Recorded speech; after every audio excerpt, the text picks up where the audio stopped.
liar, even if she were. And if I did, they'd say, he's always talking about being interested in the welfare of women, and he called one a liar. You haven't heard Senator Morante get up here and say anything about it, have you? Thank you, Mr. President. Senator Wayne would like to recognize the Urban League of Young Professionals, Brown and Black Legislative Day. They're located in the North Balcony. Please stand to be recognized by your Nebraska legislature.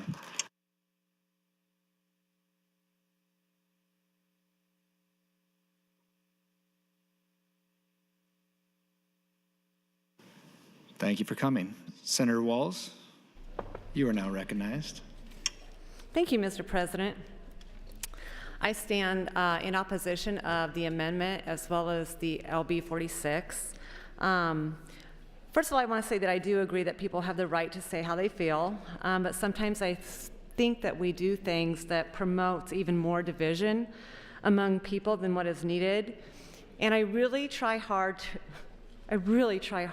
especially now, to remember that and to think before I speak or before I do something is that, will this potentially bring people together or divide people even further?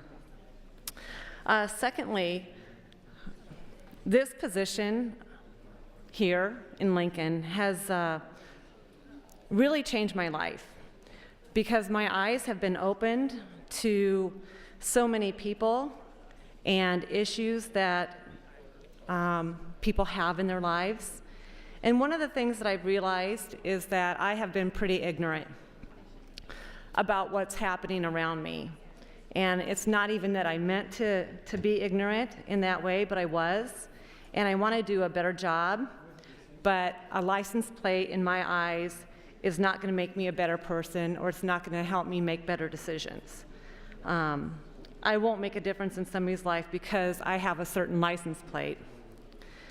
Last week, I was talking with my staff about this, and I said, you know what, you guys, I don't want to be a person that sits in this beautiful building just making decisions, and I know that's very, very important, but I don't want to be the person that just sits here making the decisions.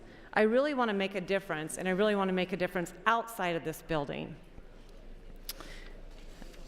As I was leaving a church parking lot one day, I noticed a sign, again, as I was leaving the parking lot, that said, you are now entering the mission field, meaning the mission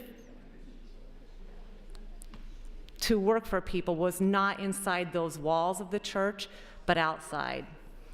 Our mission to educate, serve, and assist those in need should not only happen in here in this building, debating on a license plate bill, but that I feel may divide people even more, but I'd rather be outside the doors where we can really make a difference. Again, I do agree that people have the right to say how they feel, but to put everybody on a license, to put everything on a license plate does nothing to really promote the real needs of the people that we serve. Thank you. Thank you, Senator Walz. Senator Brosh, you are now recognized. Thank you, Mr. President, and good morning, colleagues. I've been listening to this debate and quite closely, and today I thought I will stand up and speak in opposition to FA3 for Senator Chambers and in support of LB 46.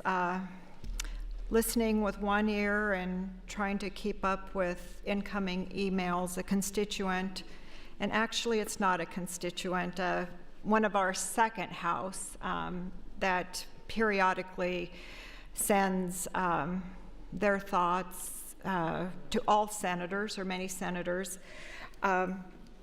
He reminded me about Norma McCorvey, the woman who was Roe in Roe versus Wade. She died at age 69 just recently. It's been on the news. And so I pulled up the story the New York Times did. And in her story of her life, in 1998, she said that she went before a Senate subcommittee and made a reversal very clear. And I quote her, she said, "I am dedicated to spending the rest of my life undoing the law that bears my name." She had a very torn life. She regrets that perhaps and it's the word perhaps because you don't know, 50 million legal abortions have been performed in the United States.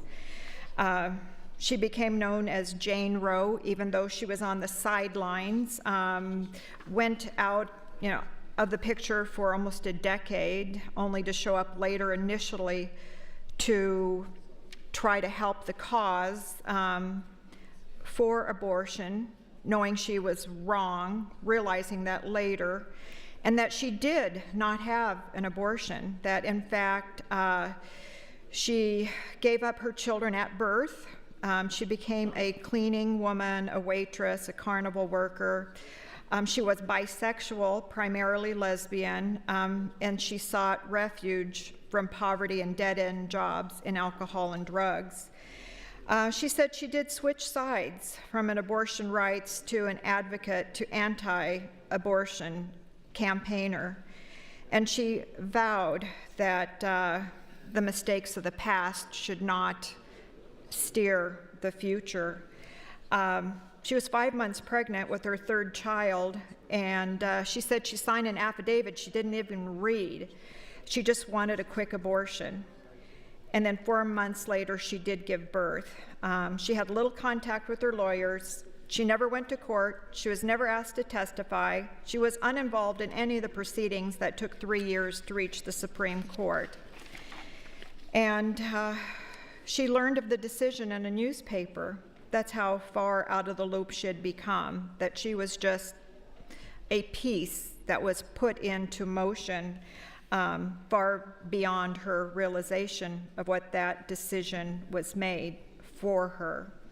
And that does happen sometimes in abortion. Somebody makes the decision for you and you move forward. I've heard of it several times. And I also wanted to make note not only of her situation, and please do pull up the article in the New York Times. I found it online, but I have a good friend and colleague that I met through the Henry Toll Fellows of the Council of State Government, and his name is Senator William Holtzclaw, and he has a very accomplished life from the very beginning that he tells his friends and colleagues and others who will listen, is that his mother was single when she became pregnant. She was in her 30s. She was a professional. Her family, her neighbors, her employers begged her, compelled her, tried to pressure her into an abortion. But she knew, his mother knew, that the life inside of her was indeed a life of someone. And he took advantage of that life, and he has earned a college degree. He became a Marine. He signs his name, Bill, with a Semper Fi. And so I do want to say that Roe versus Wade, as Senator Chambers, a man, sees it as an opportunity for freedom, it is a chain that binds some women with great regrets for a choice that they made, and some children, individuals, adults that I have met as a state senator, many of them, they are very grateful and thankful that their biological mother gave them the gift of life and adoption to move forward. Parenting may not be for everyone, but abortion should not be a method of birth control. And